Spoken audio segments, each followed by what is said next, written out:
Hi everyone! Welcome to my channel at ngayon, titingnan natin ang isa pang kakilakilabot na kaso. Si Brianna Dalton ay 18 years old lamang nang siya ay nawala. Kamakailan lamang ay nagtapos siya sa Forest Park High School kung saan siya ay kilala sa pagiging matalino at mabait. Mahilig magbasa si Brianna at pinangarap niyang maging guro palang araw. Nagtrabaho siya ng part-time sa lokal na bookstore sa kanilang lugar kung saan nasisiyahan siyang magrekomenda ng mga libro sa mga customers at pinag-uusapan ang kanilang mga paboritong kwento. Si Brianna ay nanirahan sa Forest Park, Ohio kasama ang kanyang ama na si Irving Dalton at ang kanyang bagong asawang si Margarita. Si Irving ay isang mayamang negosyante at si Margarita ay mas bata sa kanya. Ang sariling ina ni Brianna ay pumanaw 1 taon na ang nakalipas na nagpahirap sa buhay ni Brianna. Madalas siyang nalulungkot at labis na nangungulila sa kanyang ina. Sa kabila ng mga hamon na ito, si Brianna ay isang masayahin at malikhaing tao. Palaging sinasabi ng kanyang mga guro sa Forest Park High School na masayahin siya sa klase. Siya ay bahagi ng drama club ng paaralan at umaarte sa mga dula sa paaralan. Madalas na pinag-uusapan ng matalik na kaibigan ni Brianna kung paano niya sinisimulan ang anumang silid sa pamamagitan ng kanyang ngiti at positibong enerhiya. Sa mga araw bago ang kanyang pagkawala, si Brianna ay abala sa paggawa ng mga plano para sa kanyang hinaharap at nasasabik na magsimula ng kolehiyo sa nalalapit na pasukan. Siya ay natanggap sa Ohio State University at binalak na mag-aral ng edukasyon. Inaasahan ni Brianna ang pagiging isang guro at magbibigay inspirasyon sa mga bata na mahalin ang pagbabasa gaya ng kanyang ginawa. Ang relasyon ni Brianna sa kanyang stepfather na si Irving ay komplikado. Siya ay tila napakalapit sa kanya kung titingnan. Ngunit kamakailan ay nagtapat siya sa kanyang mga kaibigan tungkol sa kung gaano siya hindi komportable sa tabi ng kanyang stepfather. Kilala si Irving sa pagiging charming sa publiko, ngunit napaka-istrikto sa bahay. Minsan ay sinabi ni Brianna sa mga kaibigan kung paano niya sinikap na iwasan ang magkasama ito hanggat maaari. May magandang kinabukasan si Brianna at maraming pangarap na gusto niyang matupad. Ang kanyang biglaang pagkawala ay gumulat sa lahat ng nakakakilala sa kanya at nag-iwan ng kirot sa puso ng kanyang pamilya, mga kaibigan at sa komunidad. Noong umaga ng May 14, 2015, bandang 7:30 AM si Margarita Dalton ay nakagawa ng isang nakakagulat na discovery. Pumasok siya sa kwarto ng kanyang stepdaughter na si Brianna at nakita niyang nakahiga ito sa sahig at hindi na gumagalaw. Si Margarita, na ilang buwan pa lang na ikinasal si stepfather ni Brianna na si Irving, ay napasigaw sa takot. Magulo ang silid, nagkalat ang damit at mga libro, tila may naganap na pagnanakaw. Mabilis na tumawag si Margarita sa 911. Nanginginig ang kanyang mga kamay habang nagdadayal. Sinabi niya sa operator na hindi na humihinga ang kanyang stepdaughter at mukhang may nanloob sa bahay. Sinubukan ng 911 operator na pakalmahin si Margarita at inutusan siyang suriin kung may pulso pa ang biktima. Ngunit labis na natakot si Margarita na gawin ang kanilang utos, kaya hinintay na lang niya ang pagdating ng mga pulis at paramedics. Nang dumating ang emergency services, nadatnan nila si Margarita na nakaupo sa sahig sa labas ng kwarto. Umiiyak at nakahawak ito sa kanyang ulo. Nagmamadaling pumasok ang mga paramedics at mabilis nilang nakumpirma na wala ng buhay si Brianna. Napansin nila na ito ay sinakal gamit ang isang bra na natagpuan malapit sa kanyang katawan. May mga senyalis din ng pagkikipaglaban dahil sa mga nakabaliktad na mga furnitures. Si Officer Jake Martinez ang unang dumating sa eksena. Agad niyang sinecure ang lugar at nagsimulang kausapin si Margarita habang nanginginig ang boses na inilalarawan kung paano niya nahanap si Brianna. Sinabi ni Margarita na nagluluto siya ng almusal nang mapansin niyang hindi pa bumababa si Brianna at nang puntahan niya ito, nakita niya ang wala ng buhay na katawan ng dalaga. Mabilis na dumating ang mga pulis sa bahay ng mga Dalton Noong umaga ng May 14, 2015, sa pangunguna ni Detective Luster at Detective James, ang team ay hindi nag-aksaya ng oras sa pag-secure ng lugar at sinimulan ang kanilang investigasyon. Ang parehong detective ay kilala sa Forest Park para sa kanilang dedikasyon at pagiging masinsinan. Ang silid tulugan ni Brianna ay isang magulong tanawin. Ang mga libro, damit at iba pang mga bagay ay nakakalat kung saan-saan na nagpapahiwatig ng isang kaguluhan. Nakahiga si Brianna sa sahig at malinaw na sinakal siya gamit ang isang bra na nakita malapit sa kanyang katawan.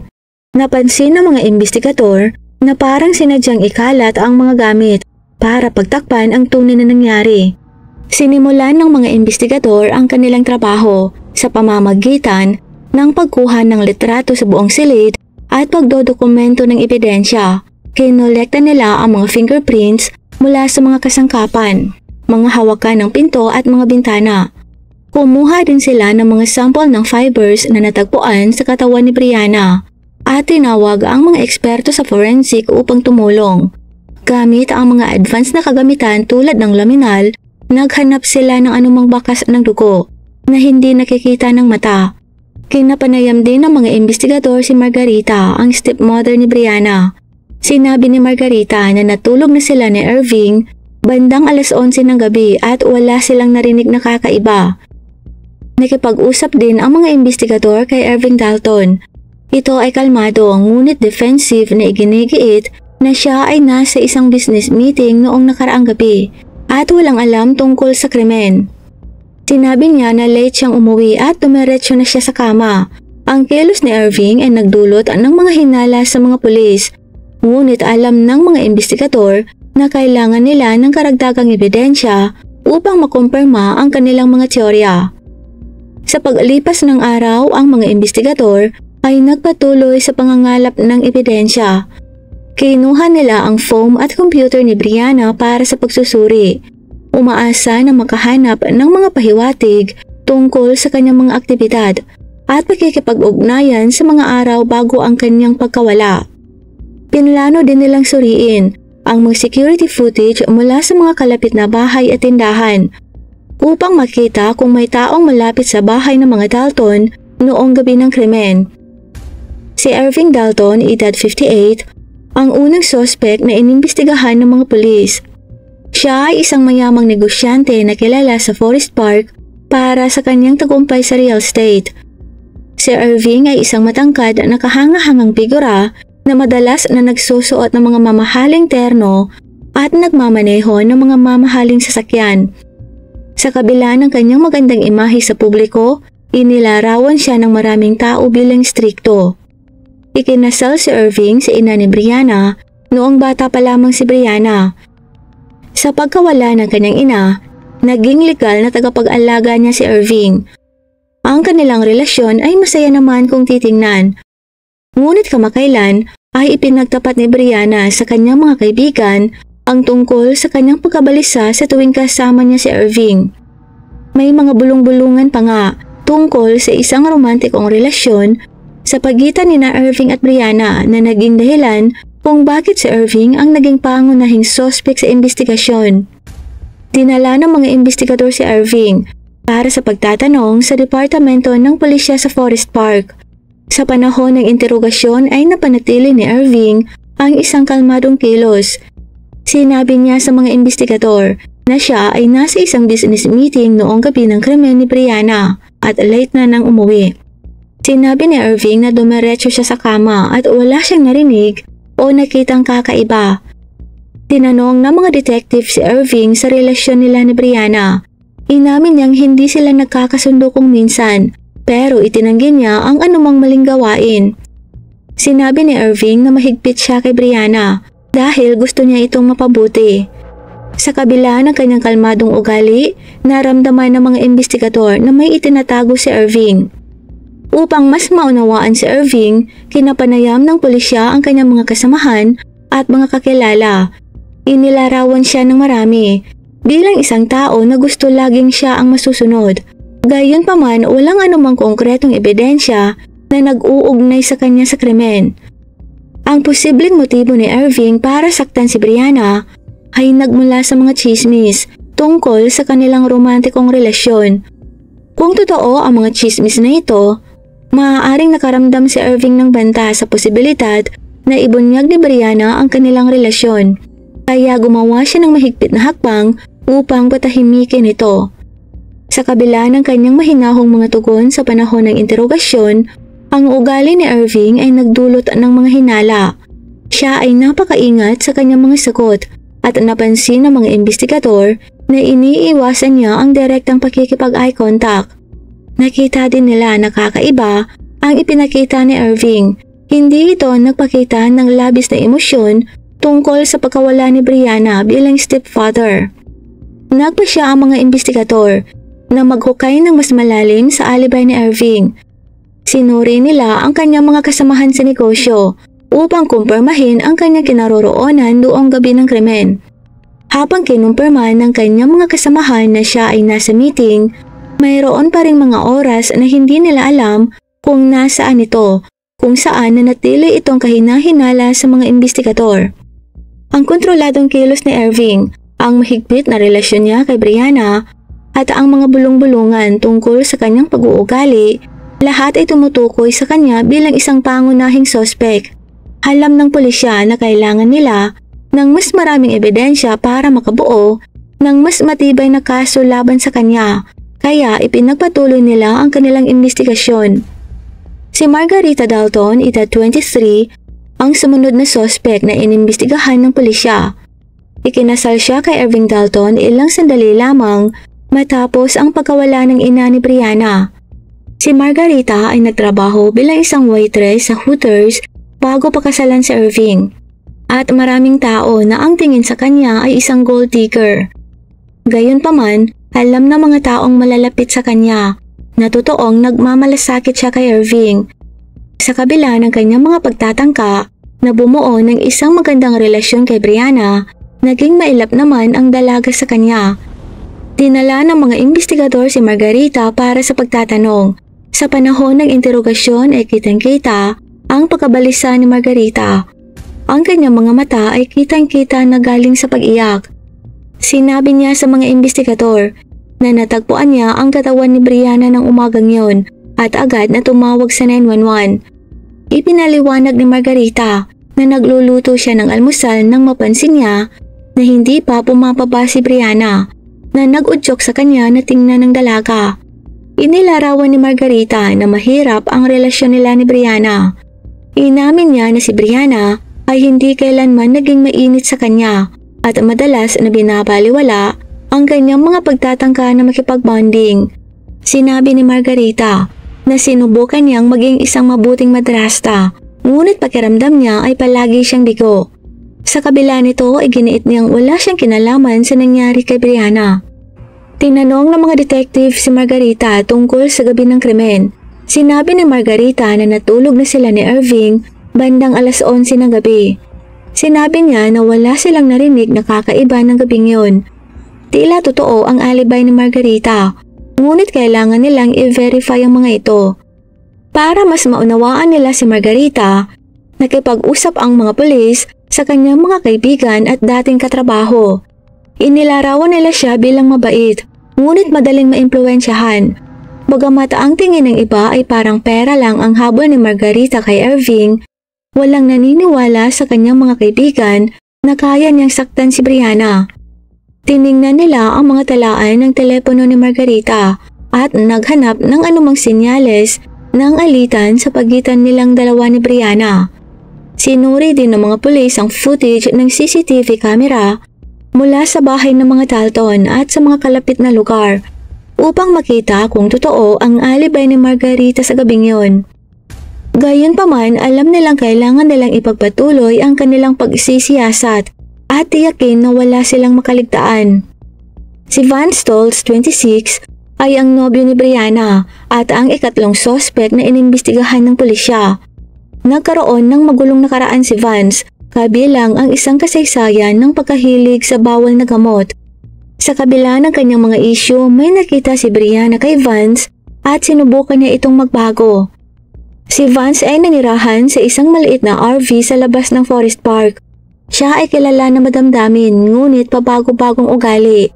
Ang kanilang relasyon ni Brianna ay may mga tagumpay at kabiguan. Inilarawan ng mga kaibigan nila na ang kanilang relasyon ay madalas away-bati. Dinala ng mga investigador si Vance para sa pagtatanong.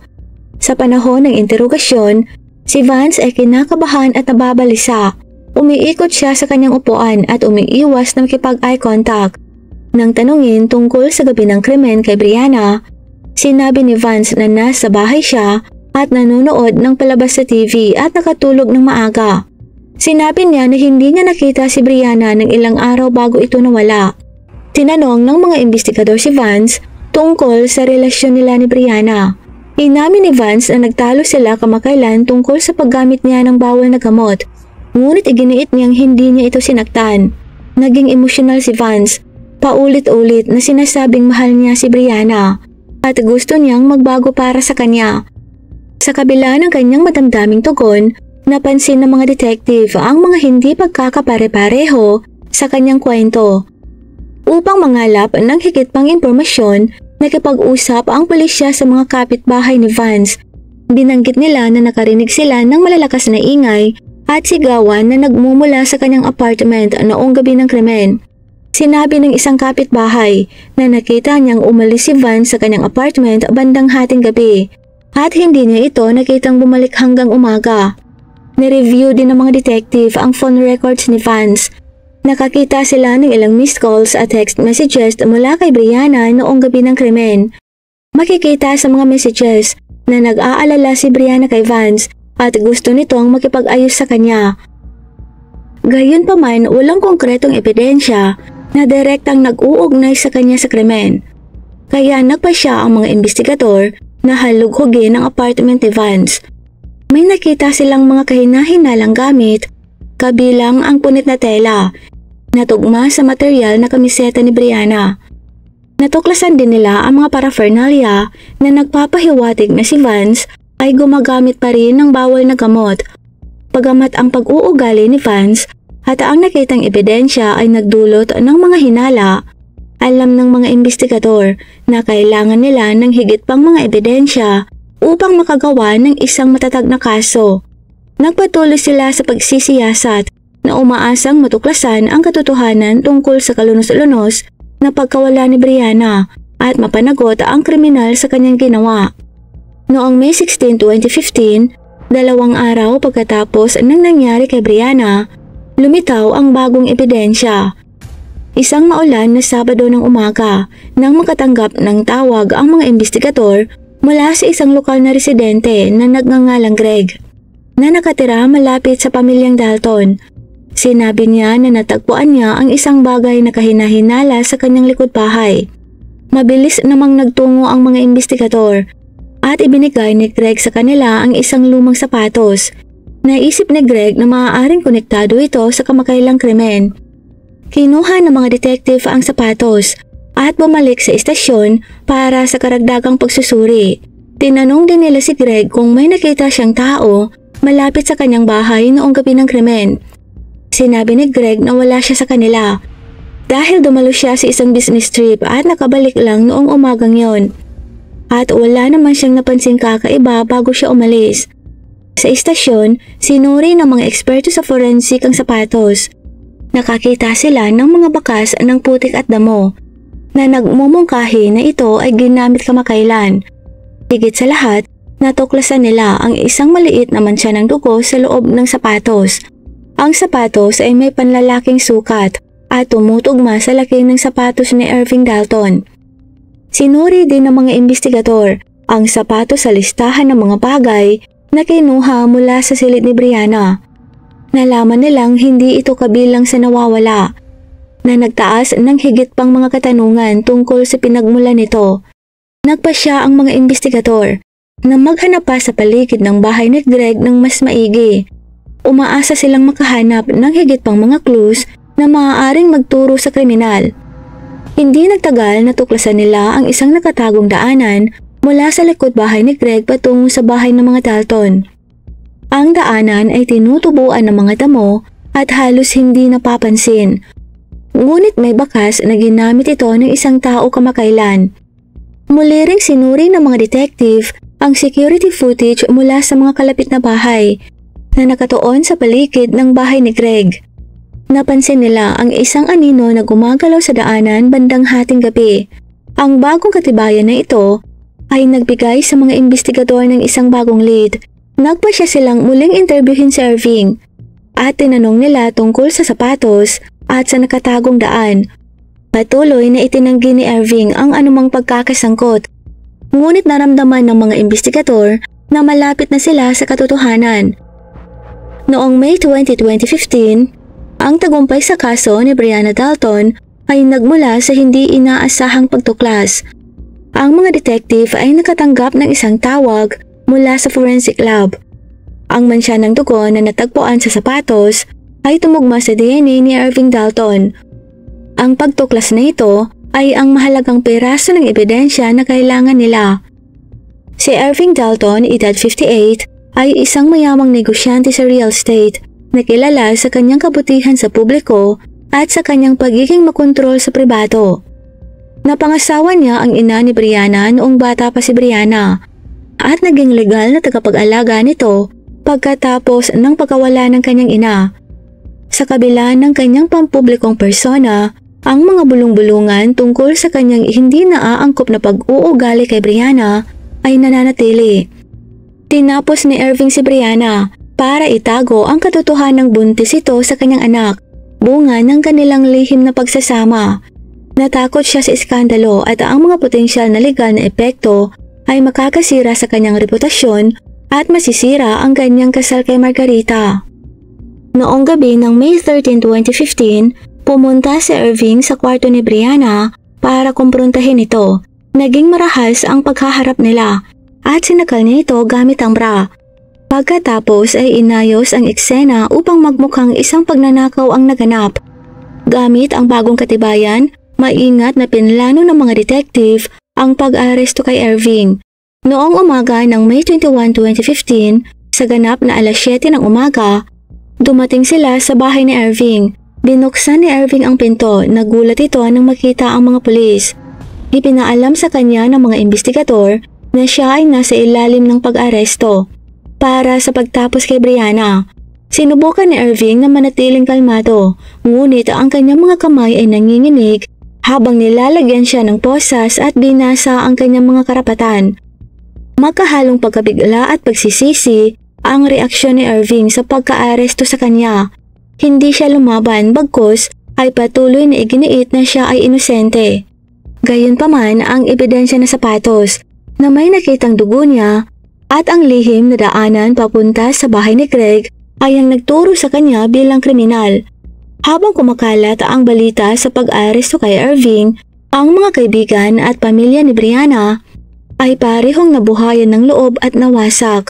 Si Margarita ay hindi makapaniwala at pilit na tinatanggap ang katotohanan na ang kanyang asawa ay isang kriminal. Ang mga kaibigan ni Brianna ay nagpahayag ng magkahalong pighati at galit, nagluluksa sa pagkawala ng kanilang mabait na kaibigan at pagtataksil ng isang taong dapat magpoprotekta sa kanya. Nayanig ang komunidad sa revelasyon, malawakang sinakop ng mga news outlet ang kwento at naging usap-usapan sa social media ang kaso. Nagulat ang mga tao na ang isang taong iginagalang ay maaaring gumawa ng ganitong karumal-dumal na krimen. Ang pag-aresto kay Irving Dalton ay nagdala ng isang pakiramdam ng pagsasara sa kaso. Ngunit ito ay malinaw na ang daan patungo sa hustisya para kay Brianna ay nagsisimula pa lamang. Alam ng mga detective na ang paglilitis ay magiging isang mahaba at mahirap na proseso, ngunit determinado silang harapin ito at tiyaking mananagot ang tumapos kay Brianna. Nagsimula ang paglilitis kay Irving Dalton noong August 10, 2015 na nakakuha ng malaking atensyon mula sa lokal na komunidad at media. Ang silid hukuman ay puno ng mga reporters. Ang mga kaibigan at pamilya ni Brianna ay naroroon na umaasa sa hustisya. Ang pag-uusig ay pinangunahan ng District Attorney na si Clay Hera, isang determinado at may karanasang abogado. Si Hera ay nagharap ng isang nakakahimok na kaso laban kay Irving. Idinitalye niya ang ebidensya. kabilang ang sapatos na may tugon ni Irving, ang nakatagong daan at ang mga hindi pagkakapare-pareho sa alibay ni Irving. Nagtalo si Hera na tinapos ni Irving si Brianna upang itago ang katotohanan na siya ay buntis sa kanyang anak at takot na masira ang kanyang reputasyon. Ang defense attorney na si Militia Ben Turner ay isang dalubhasa at mapanghikayat na abogado sa kanyang late 30s. Nakipagtalo si Turner na ang ebidensya ay circumstantial at na si Irving ay hindi patas na tinatarget. Iminungkahi niya na ang isang tao na tulad ni Van Stoltz na magulo na kasintahan ni Brianna ang maaaring gumawa ng krimen. Binigyang diin ni Turner ang reputasyon at tagumpay ni Irving bilang isang negosyante na naglalarawan sa kanya bilang biktima ng mga maling akusasyon. Habang nagpapatuloy ang paglilitis, kitang-kita ang emosyonal na pinsala sa pamilya at mga kaibigan ni Brianna. Nakinig sila sa mga detalye ng kanyang pagkawala at pagkakanulo ni Irving na nagpupumilit na pigilan ng mga luha. Noong December 5, 2015, pagkatapos ng mga linggo ng patotoo at ebidensya, nagbigay ang hurado ng hatol. Tensyonado ang courtroom habang binabasa ng forma ng desisyon. Guilty sa unang antas ng pagtapos ng buhay ang hatol. Nagpakita ng kaunting reaksyon si Irving. Pinanatili ang kanyang matatag na kilos habang ang pamilya at mga kaibigan ni Brianna ay nagpahayag ng magkahalong kaginhawaan at kalungkutan. At noong December 12, 2015, nagpasa ng habang-buhay na sentensya ang hukom nang walang posibilidad ng parol. Tinawag ni District Attorney Hera na makatarungan at kailangan ng hatol para sa karumaldumal na krimen. Nagpahayag ng pagkabigo ang abogado ng depensa na si Turner, ngunit iginagalang ang desisyon ng hurado. Ang hatol at paghatol ay nagkaroon ng malalim na epekto sa lahat ng kasangkot. Nadama ng pamilya ni Brianna ang hustisya, ngunit labis din ang dalamhati sa pagkawala ng dalaga. Maraming salamat po sa panonood. Kung hindi naman po kalabisan, paki-like at subscribe po sa aking channel, and as always, keep safe everyone.